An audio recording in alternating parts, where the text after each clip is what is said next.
Hi, everybody. It's your host of Freedom to Fight, Anyara Mathis, and it's my birthday today. Yay. I thought, uh, what a better use of my time than to release an episode? Because I love working. I love podcasting and doing therapy and things like that. The things that I enjoy that I do for work, it's not really working. But anyway, I have a new episode for you. It's with my good friend Eden Bryne. She's all the way over in Ireland, in Belfast, which is the capital of Ireland, if you don't know that. Um, and she's a black belt in Taekwondo. We have such a great conversation. Look, it wasn't recording that whole time. Cool, cool, cool.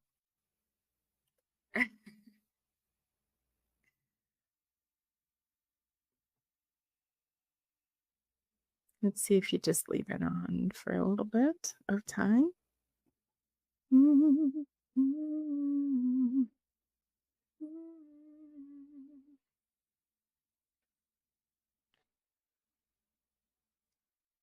Hi, everybody. It's your host of Freedom to Fight, Anyura Mathis, and it's my birthday today. I thought, hey, what a better use of my time than to come on and say hi and bring you a new episode. It's been a really long time since I've been able to release an episode. Got changes and movement and stuff going on in my life, but I assure you, I have a lot of episodes to release. So why not start today? Yeah, or tomorrow rather. I have a new episode to share with you with Eden Bryne from Ireland, black belt in Taekwondo. We have an excellent conversation. She's such a wonderful person. She's also a survivor of long COVID. She contracted that a few years ago, I think 3 years ago now. And we talk about how that's impacted her life and martial arts career. And she's an advocate for long COVID. She talks to other people about healing, and we've become great friends. So I'm really glad to share this episode with you and to share episodes with you and to share my birthday with you. If you'd like to send me a birthday gift, you can totally do that. As in money. I shared a reel on my Instagram and other social media accounts of how you can send donations, but same thing, either for my birthday or to support my show so I can keep making content and be more consistent. Then you can do that. It's all in my bio, and I will share that information as well in the episode details. But yeah, without further ado, I introduce to you episode 13 of season 3. Got a lot of episodes on the way, but I hope you enjoy this conversation I have with Eden. Thanks for your support.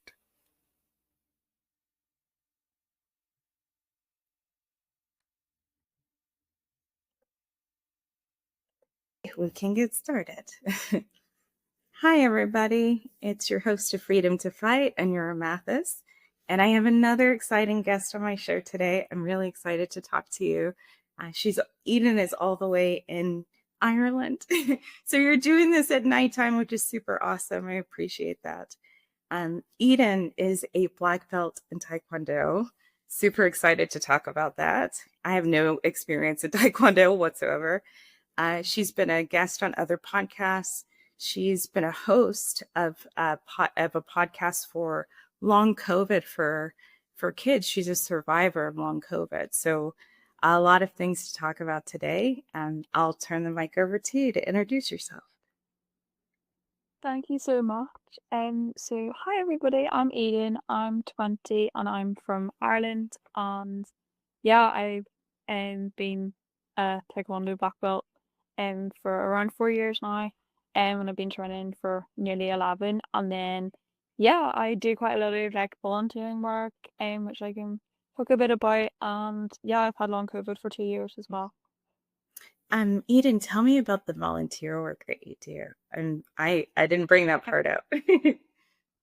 Okay, amazing. So I am a volunteer for long COVID kids, and also long COVID support. So I kind of do like media and like research for them, and take part in research, and also like help host it, and also like support the young people who have long COVID as well through like their Discord servers. And I also do quite a lot of work with other charities like League Leaders, which is like a charity for young people who are involved in sport, and who are wanting to get into that as like potentially a career. So I help with their social media. And I also help with a charity called The Mix here in the UK, which does work for young people who have like mental health challenges and like help I support them. did see that. So I do quite a bit. Yeah, you're amazing. That's you seem like you're busy a lot of the time then. Yeah. Is this your day off? Absolutely. Yeah. Well, thank you for coming on my show on your day off. Yeah, lots to talk about. So if you'd like, we can start with martial arts because I hardly know anything about Taekwondo and I'm pretty new to martial arts in general. So yeah, tell me, what got you started in Taekwondo? Like what sparked your interest in Taekwondo? Yeah, absolutely. So I started honestly like a week before I was turning 10. So quite a long time ago now. And my friend, her dad, knew one of the instructors at the local club, and he was saying, "Oh, you should get your daughter into this. Like the club's just kind of starting up properly, and there's a lot of new people coming, so your daughter should come." And he said, "Oh, well, I think my daughter's friend might want to come as well." So I went along, and I was really scared. I was terrified. I I went into the hall, and there was all these people like yelling, and there was loads of people, and I was quite a quiet, shy person, so I was like, what am I getting myself into? And then yeah, I kind of went along, and for a few months I kind of wasn't sure if I liked it, if I was gonna stay. And then about 6 months in, my friend actually left, and I stayed, and yeah, I guess the rest is history now. That's awesome. Yeah. I can so relate to that. Like I still have social anxiety. I'm like I just started at a new gym and it's like that whole experience again because you're the new person. So they're of course paying attention to Yeah. you. Like, oh gosh. Let me just hide in the back, but you can't with martial arts. You're participating. Yeah. So, well that's awesome. So over 10 years ago, you that Yeah. sparked your interest and your friend dipped out and you were like, okay, I'm gonna commit to that. What made you commit to it? I think I made some friends myself, which really helped. And then I think I just got really into the kind of like world of everything. Like there was so much going on, there were so many new things to learn.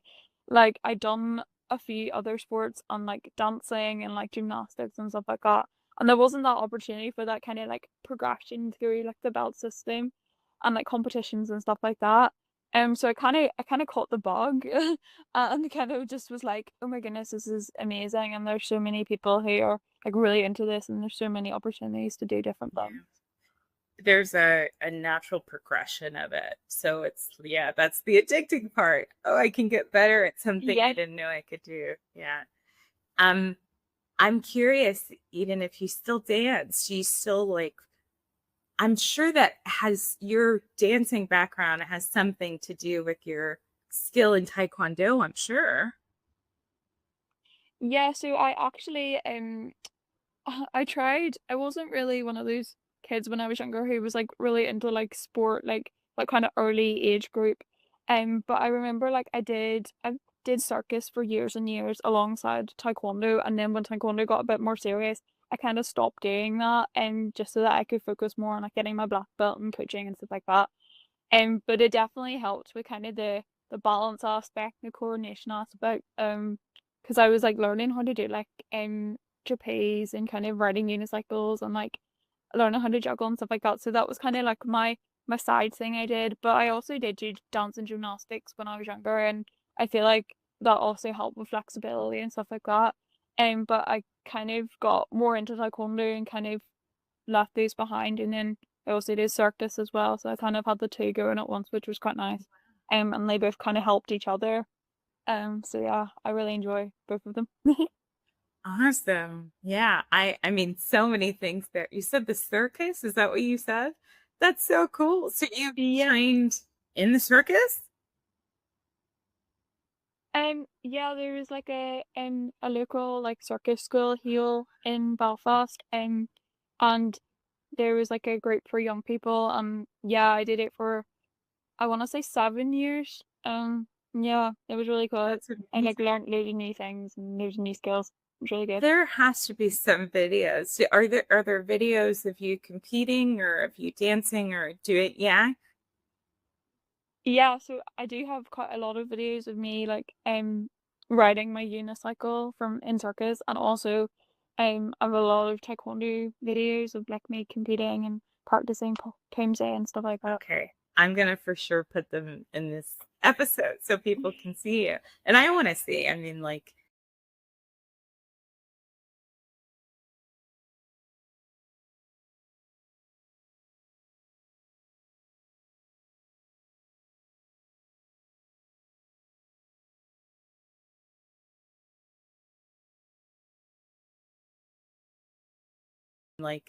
I have I don't have any like official training in dance, but I've just loved it since I was very young, and my mom was a dancer, Yeah. and just it's just something I fall back on. It's something I'm passionate about. So I imagine like your coordination and your flexibility that you get at dancing helps in martial arts in general. So awesome. I want to know a little bit about, is it your the name of the city is Belfast, right? Yeah. I really don't know anything about that area. I only know about Dublin. I realize like I'm in the United States. We're kind of narrow-minded here. I haven't like done enough research of the UK in general, but so tell me about Belfast. What should people know about that area? Yeah. Yeah, so everybody here is quite friendly. It's quite like everybody kind of knows everybody kind of thing. Which is good and bad, I guess. And yeah, the weather is not really the nicest ever. But I guess people don't really mind that here because you're just kind of used to it being rainy and cold. Um, but there's lots of like opportunities to kind of um like explore other parts of like Northern Ireland. Everything's quite close by. There's lots of shops. There's also lots of nature and stuff as well. It's like a lot of green spaces, which is really Mm. nice. And lots of opportunities to go for walks even when it's raining. Nobody minds because there's like nice scenic views and beaches and stuff like that. So yeah, I really like living here. Yeah, it's pretty quiet and like quite chill. There's never anything like too like crazy happening. Yeah. Well, you said the weather, people don't seem to mind it. Is it just rainy a lot and like cold? Yeah. Yeah. Okay. Well, I guess yeah, it just depends on what the other pros are, what the other, benefits are of the area. So I'd love to come visit sometime. I plan to do some traveling to see some of my guests that have been on the show. Most of them are trained in Brazilian Jiu Jitsu, which I'm trained in. So it's a fair fight in that way, or Muay Thai. But maybe you can show me some stuff. So if I ever make it over there, you can like do some demonstrations and teach people what Taekwondo looks like. Yeah, that'd be so Yeah, good. awesome. Um, okay, so you took interest in Taekwondo over 10 years ago. You've stayed on that path this time, throughout your, I mean, that's half of your life. You've committed to this for the past 4 years. You've been a black belt. So tell me about that experience. Tell me what it was like to receive your black belts at like such a young, I mean, 4 years ago, you were 16. Yeah. That's Yeah. crazy. Tell me what it was like to receive your black belt. Um, yeah, it was incredible. Definitely that kind of even that year kind of training prior to getting it is kind of like one of the standout moments really in my life so far. I really enjoyed like putting that extra effort in. And it was actually during COVID that I got my black belt, so I got it in like September 2020. So I was only a few weeks short of turning 17. And I'd obviously had to train like during the pandemic. And you know, a lot of people like really struggle with their training, like everything during the pandemic. It was really difficult. But I actually found it really a lot better because I was doing my like big GCSE exam, with my big 16 exams in school. And I kind of had to kind of prioritize that and take a little bit of a step back from training, um, because I needed to do these exams and pass them to get back into sixth form. So whenever those were cancelled, I kind of was like, right, okay, now this is my opportunity to kind of focus on my black belt, and so I can put all that extra effort in. So I was training like I think every day for like 3 to 4 hours a day. I love it. And I also got to train with like Olympians, Bianca Cook, Bianca and Aaron Cook, and like Gia Jones, and like I also ended up training in Korea. I woke up at like 1 o'clock in the morning, to train with somebody in Korea, and these are kind of the experiences like you don't get, you would only kind of get in a pandemic. So yeah, it was amazing, and I was training with like other clubs and stuff as well. So it was kind of that kind of year transition from like black tag to black belt was really good for me. Yeah, it was really like enjoyable. I really enjoyed putting that extra training in. And I felt like I got so much better over that year as well. Yeah. Yeah, it was really good. I had the same kind of experience. Like I didn't find martial arts until June or July of 2021, right? Yes, yes. But prior to that, I kind of like dove into like my spiritual studies and like whatever I was passionate about, any neuroscience or anything, picking up books and taking extra classes because I had time to focus on myself. Um, and I'm grateful for that. I mean, I had a lot of other awful things happen as well, but there was no other time that could have existed, and it led to me developing this podcast. So, um, a lot of good things came out of COVID for me as well, and so that's exciting. I'm happy to talk to you more about Taekwondo throughout our conversation, but because we're talking about the pandemic, which means COVID, I'd like to know your story around long COVID, like contracting it and surviving that. Yeah, absolutely. So I actually got long COVID. Well, I got COVID in February 2022, so after like the pandemic kind of, and I was kind of quite run down and like a little quite ill actually. Like I want to say nearly a year prior to that. So I got ill. I got quite ill. And I was like off school for like around a month. I kind of had like the chronic fatigue and like the heart palpitations and stuff, and like I was in hospital, and it was quite in and out of hospital getting tests done and stuff like that. So it was quite a scary period of time, as well as trying to balance revising for my big end of school exams to start university. So it was kind of like, right, okay, this couldn't have come at like a worse time, kind of thing. So yeah, I actually haven't really fully recovered from that, and that was around 2 years ago. I got reinfected in September last year, when I started university, after taking a year out of university. And then yeah, I haven't been able to go to university since then or get back to training, or also like get a job.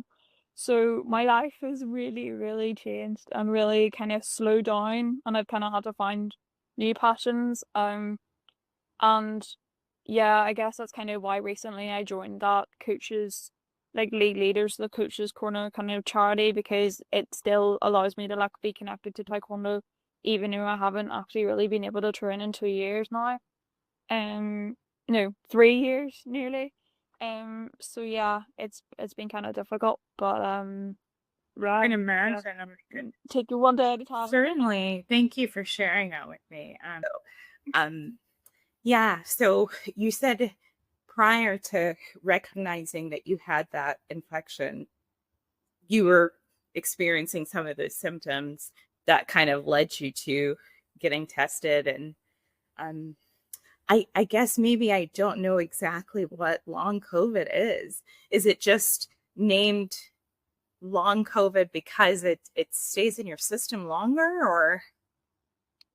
Yeah, so it's basically if you get like infected and you haven't recovered, I think the recovery time's supposed to be around 12 weeks. So if you haven't kind of recovered after that time and you still like experience symptoms after that time, then yeah, you get diagnosed with long COVID. But it takes quite a while for some people to get diagnosed with it, because a whole load of reasons, probably just lack of belief and kind of, yeah, then maybe they struggle with their symptoms or push through. Because I know I kind of did that, and that's probably why things got a bit worse for me, because I had to push through because I had my big exams and I wanted to complete them because I put all the effort in prior.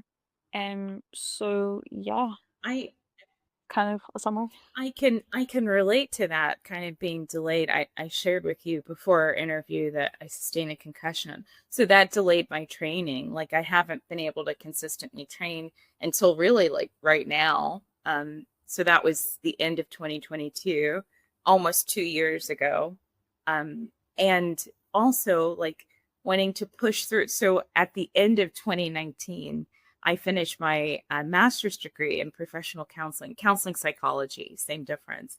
Um, and so, right after you finish your graduate program, you need to start licensure. You know, your clinical experience, your postgraduate work for your licensure, and that's been delayed for me by a great deal, except for, I guess, no, I can't say that. So let's say until really like the beginning of this year.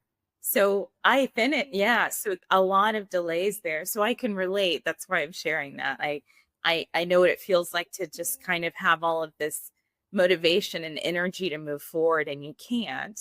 Um, and I maybe we can dissect um your understanding or your perspective on why this happened. Why do you think, I mean, maybe in a more general sense, what do you think the significance behind COVID in general was for humanity? Um, I think it we haven't really a lot of people haven't probably recovered from like the effects it's had on their lives. Like I know like quite a lot of my friends and stuff like really struggle with their mental health. And then also like obviously if you get like long COVID, like physical health symptoms come out of that as well. Um, and I think also like obviously like the cost of living crisis and stuff, and people like lost their jobs and stuff, and like it was obviously a really difficult time for everybody.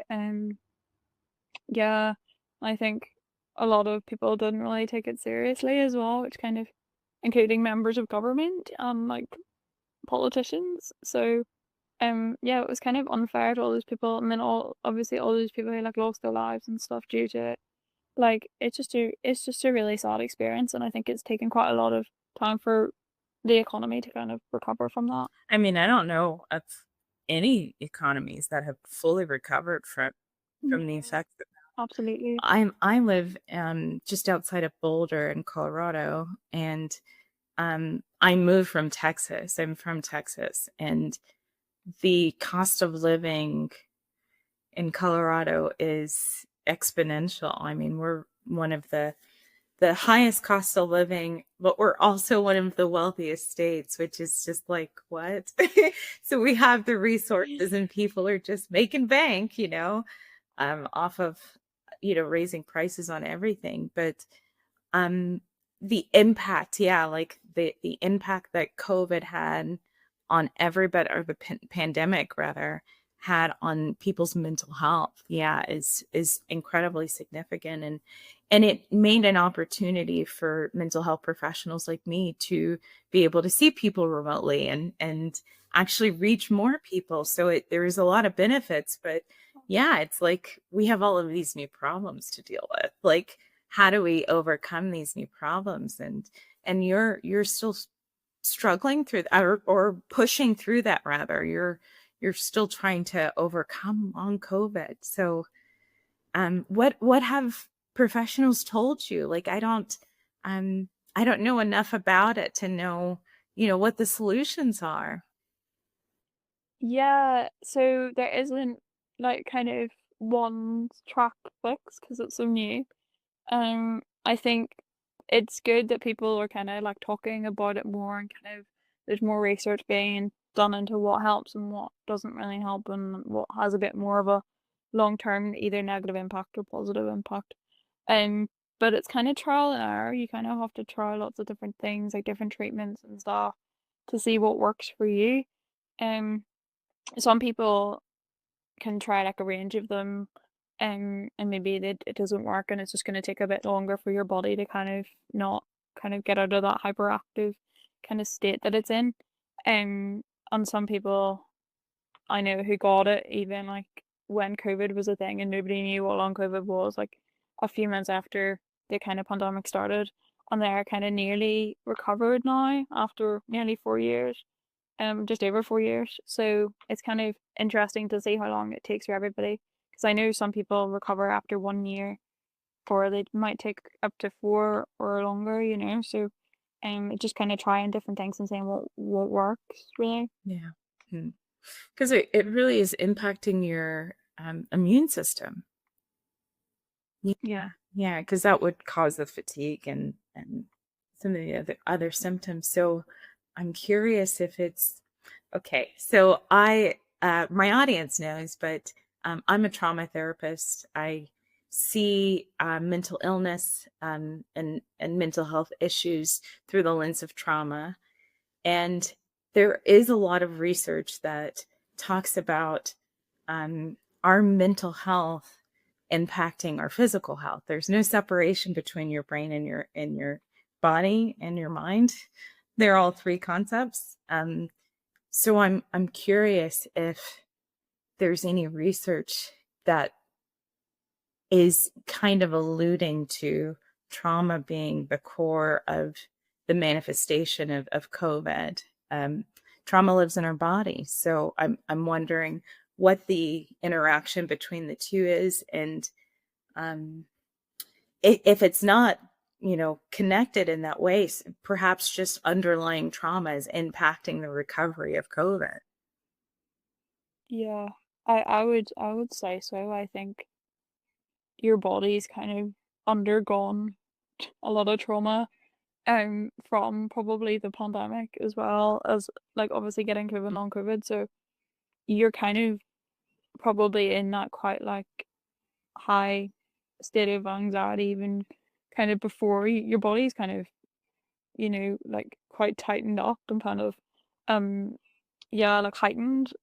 So I guess it kind of probably doesn't help things. And you're right, there's definitely like a massive link between physical and mental health. And I think when you get long COVID, your mental health definitely suffers a lot more, like and things. There's actually one of the symptoms is like kind of anxiety and stuff like that. Okay, really links into that. So yeah, no, absolutely.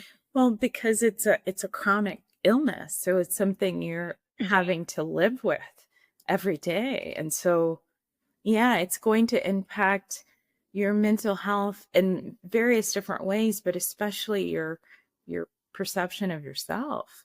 Like, now I have this other thing to carry around with me, and I have to identify that and tell people that I have this condition, and so it just becomes a part of your life. So I would Yeah. argue that the way through that, or one of the ways through that, is to separate yourself from that. So I'm a trauma therapist. I practice EMDR therapy, if you've heard of EMDR. Yeah. It stands for, everybody that's listening, it stands for eye movement desensitization and reprocessing. It's a trauma-based therapy, but I also practice narrative therapy. Narrative therapy is just generally just the stories we tell ourselves make up our reality.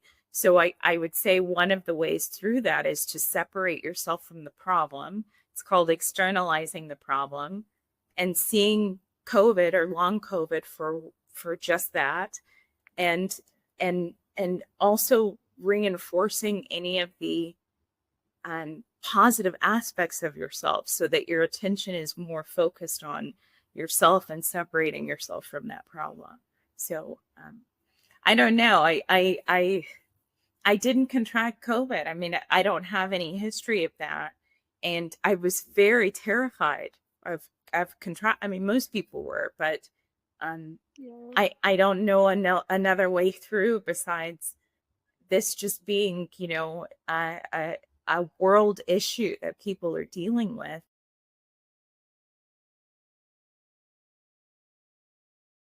So I'm curious, Eden, have you ever been to therapy before? Have you ever talked to a therapist? Yeah, yeah. Yeah. Tell me about that if you're comfortable. What was that Yeah. that like? So yeah, so I have a few times, just mostly after getting ill. Um, and yeah, I've was because we have long COVID clinics here in the UK and in Ireland, and I got referred to that, and then as part of that, I had like a 6 week session block with the psychologist, and she'd work with other people who had long COVID, and yeah, it was quite good. It was quite positive. She kind of gave me quite good strategies to manage my emotions and stuff like that. But I had a few different therapists before that weren't the most helpful, and I think just because they didn't really know an awful lot about chronic illness and kind of that effect that it has on you. So yeah. Yeah. I mean, that's important. It's not just that you have the clinical training. It's really yeah, having the experience in that specific area. I don't have a ton of experience with eating disorders, but I do know that's a trauma-based expression of that. So, Yeah. um, and it's important to recognize when you don't know something, and it Yeah. lean on your clinical team to kind of consult with and decide if maybe you need to refer your client or your patient to somebody that's more qualified. That's just being humble as a professional. But I'm glad that you found some relief. Are there any techniques that you remember that you like to share with my audience? Um.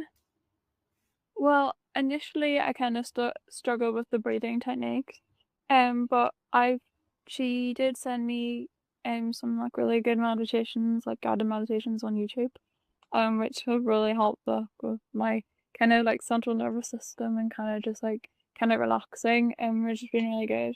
And the box breathing I've also found really helpful. It's been really good too. And then we also did a lot of talking around like my values and kind of where those kind of lie within me and kind of how different things are important to me and stuff like that, and that's really helped. And sometimes I look over that kind of sheet and say, okay, this is what really matters to me, and this is like kind of like how I want to live my life, I guess.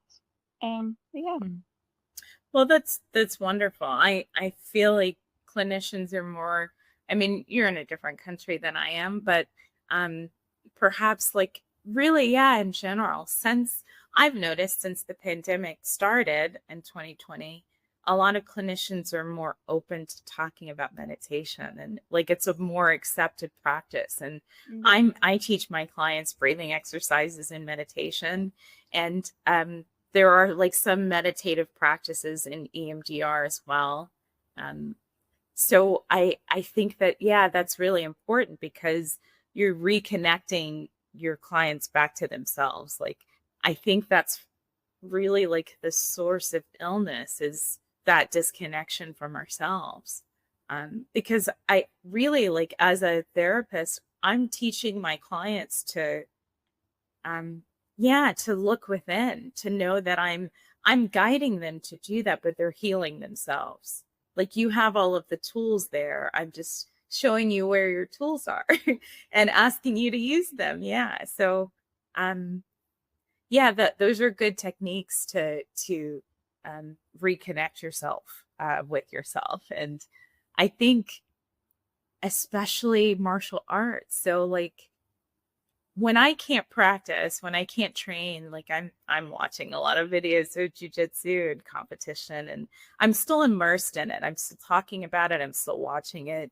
I might be making notes. I could even train at home. Like a lot of some of my guests train with dummies, and that's like the safer option than like going into a gym and like for whatever reason, if that's not appropriate at the time. So I still find a lot of healing in martial arts, even if I can't practice it in the real setting. So, and I'm sure you've had similar experiences, but let me ask you, like, how do you think martial arts or Taekwondo impacts your mental health?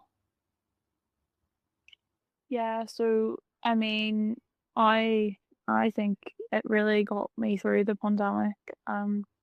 Just having that focus and that kind of, yeah, my friends, my Taekwondo friends and my Taekwondo coach, I got really, really close, like even closer to them.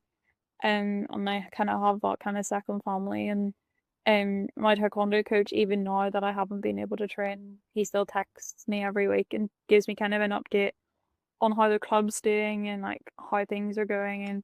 And yeah, I'm so like really grateful for him to kind of still have that connection. And yeah, we're really close. And yeah, it's been quite difficult, obviously, not being able to train and not feeling like I'm as involved. And I really miss my friends a lot as well, and kind of having that kind of get up and go kind of aspect, I guess, to my life.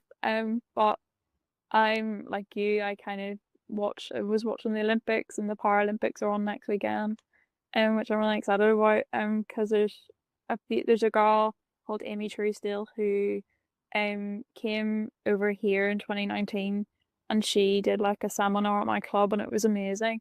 And like taught everybody.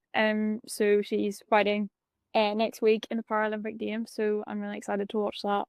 And yeah, just like looking at like photos and stuff of like the competitions and all, and like the good times with my friends and stuff. It's quite a nice memory, but it can be difficult as well sometimes. Yeah, I'm sure. Yeah, it's like having enough exposure to your problem, but like not too much, like Yeah. finding a balance. Yeah, because it hurts when you can't practice it because you love it so much. But um, my time off, my recovery period was harsh. Like it wasn't. I don't feel like I had enough support. Like so, I went from having like a huge community that I was part of to pretty much just losing all of those people because there was just like Yeah. conflicts around my injury and nobody was taking responsibility and everything was just dumped on me and I'm like in the hospital and it just was a lot of drama. It wasn't a clean break. So I went from being very healthy and training for competition to then sustaining the concussion and like arguing and drama, just like my life was uprooted and I had to move back home to Texas. It just like it was a lot of transitions and it was really hard. I had to invest a substantial amount of time to go through trauma therapy. I was like there are too many traumatic events that happened around this one event that I need to lean on somebody for. And so I did some EMDR therapy. I did some talk therapy and it really did help. Some Yeah. meditation, so all of the forms of healing that I've leaned into before, but it still hurts, it's still there, like it's Yeah. still real that happened, and my injury, I sustained the injury from one of my coaches and learned that there's just like all of this drama behind that and a lot of jealousy. It just was like it just there was a new reality, like one reality to a completely different world, and like, okay, now deal with this. So I'm sure that it's happening or happens some way like that for you, that it's just like, okay, the world's different. Things are different. Like now just deal with it. Yeah, absolutely. It's all kind of weird looking back on like what you were kind of like then and what you're kind of like now. I think it can be quite difficult to kind of accept the new reality, I guess. But yeah. I don't I want to ask a question, but I don't know how to ask it. Well, let me preface the question by saying um I've I've experienced a lot of trauma in my lifetime. Just like that's really what I know best is trauma in all forms.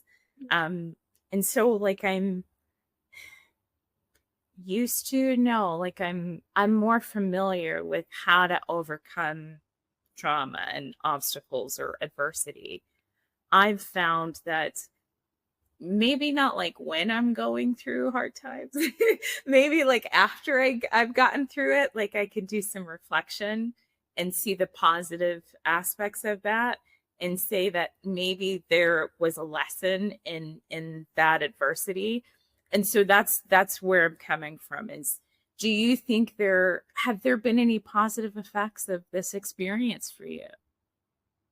Yeah, absolutely. So I obviously haven't been able to like kind of go to university and kind of like really explore career paths. And I've had a lot of like changing relationships and like friendships. I've lost quite a lot of friends and like haven't been able to kind of do the socializing and kind of that 20-year-old kind of stereotype lifestyle, I guess. And also obviously taekwondo. And like other sports, I used to like really like ice skating and stuff, not professionally, but just like with my friends and kind of spending time with my friends and family.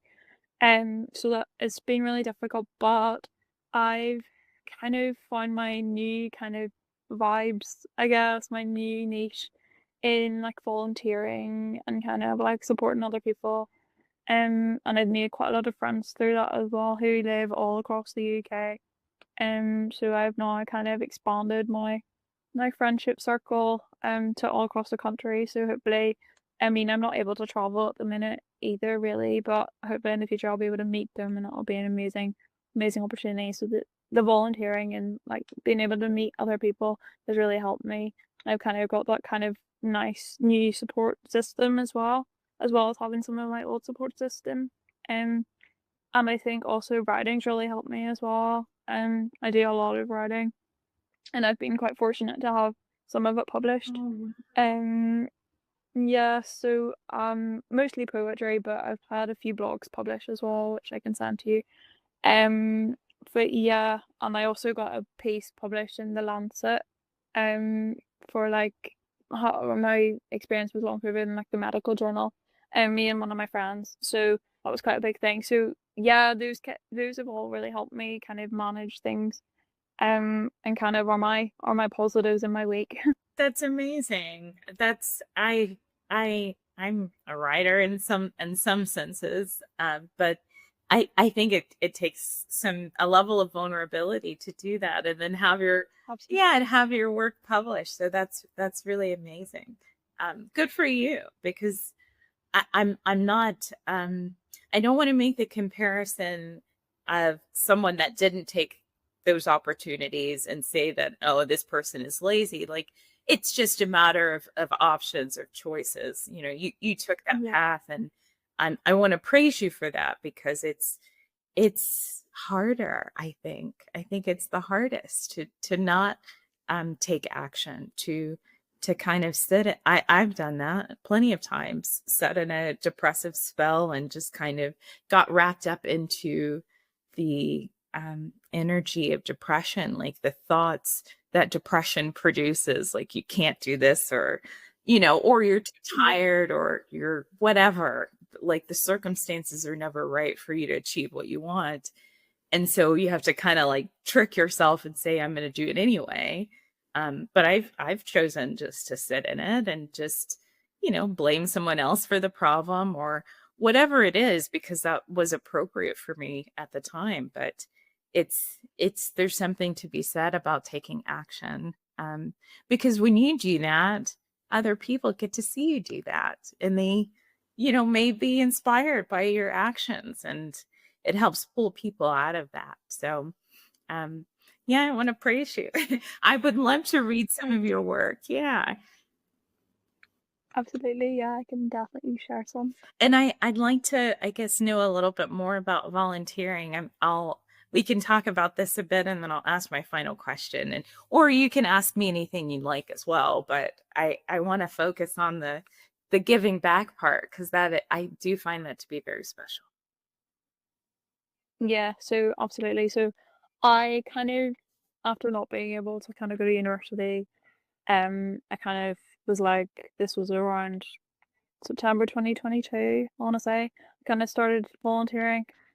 So I kind of was looking for like opportunities to kind of make a difference, kind of do something that didn't require a huge amount of energy, and kind of was quite flexible so I could like do it at home. And I'd at school the year before I'd been an anti-bullying ambassador for Northern Ireland. So I kind of knew that there was like opportunities to do stuff like that, and I was like, oh, okay. Like at the time I kind of thought, right, that was a good experience, but now I'm going to uni and I'm gonna be back at Taekwondo and I'm gonna be busy. I'm not gonna have time to be able to do any of that anymore. Maybe I'll come back to it in the future, but maybe I won't. So then obviously things didn't go to plan, and then I kind of fell into that volunteering spot again. Um, and yeah, it's kind of provided me with lots of different opportunities. Like I think up the in June 2023, so like after that year of kind of trying new things, I became an I Will ambassador, which is basically like a youth social activist for the UK. So someone who's like really passionate about like youth voice, like youth advocacy, like volunteering, and who kind of really champions that and wants others to get involved. Um, and then from that, that gave me like more opportunities to get involved with different charities and stuff like that. And like be on podcasts or like do research or be on like social media marketing. I've kind of done presentations, I've had things published, I've judged awards, I've kind of written different articles and stuff like that. So I've had a full range of different opportunities that have come from just me being ill, Yeah.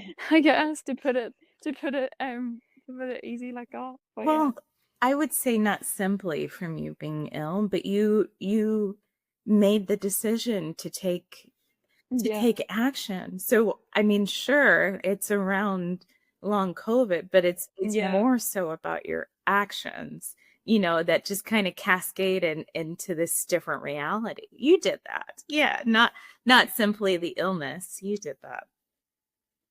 Yeah. No, absolutely.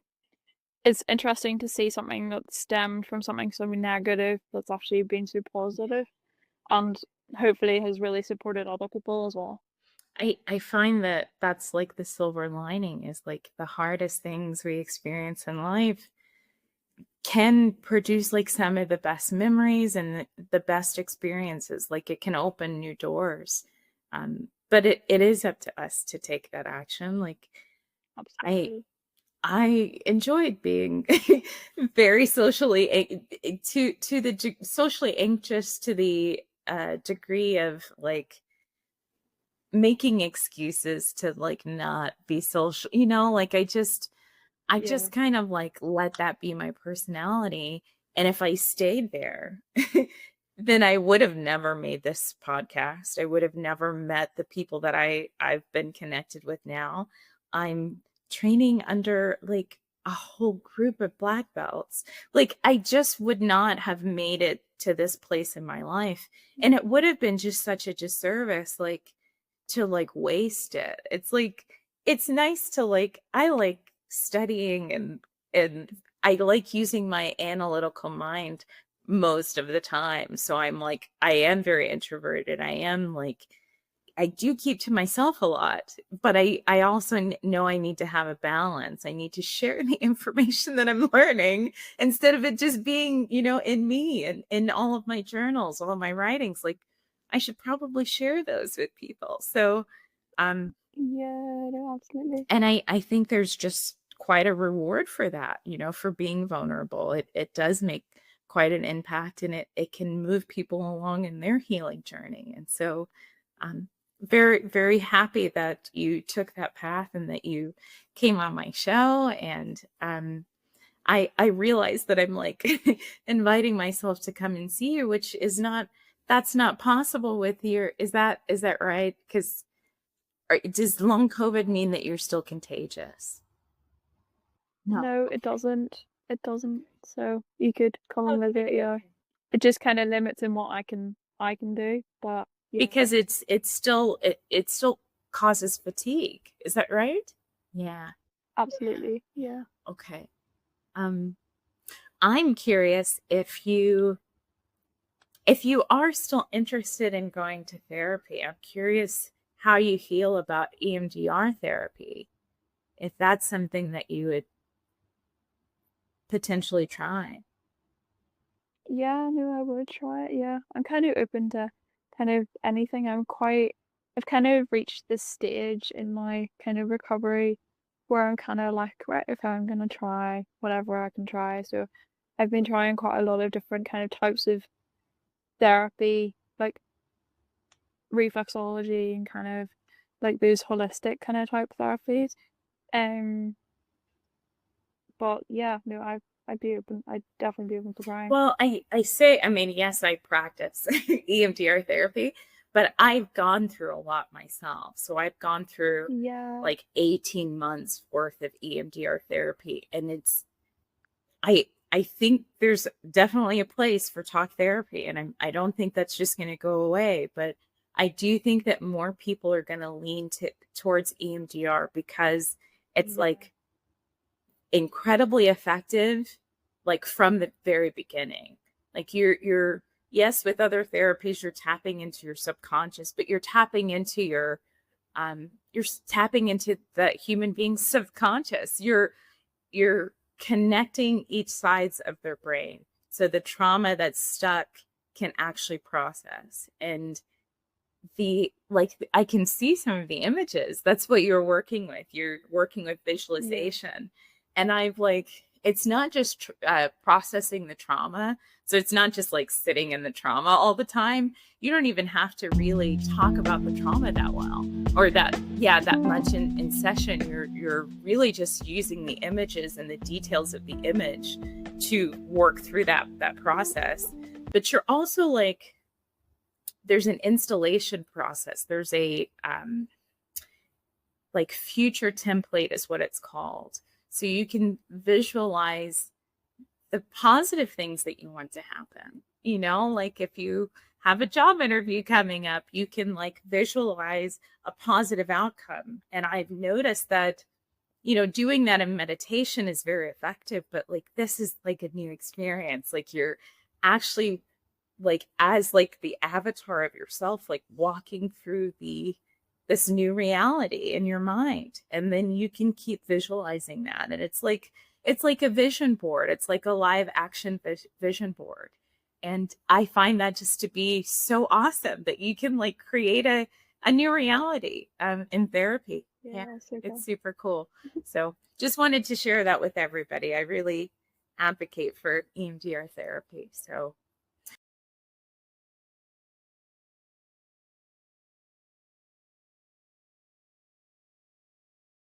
okay, well, Eden, I want to give space. If you have any questions for me, it's totally fine if you don't. um, and if you don't, I'll just ask my final question. No, I don't really have any Yeah, questions. it's been a excellent conversation. I'm really glad that Yeah. we got to talk about so many different subjects. But okay, so because my show is called Freedom to Fight, my final question is, what does freedom mean to you?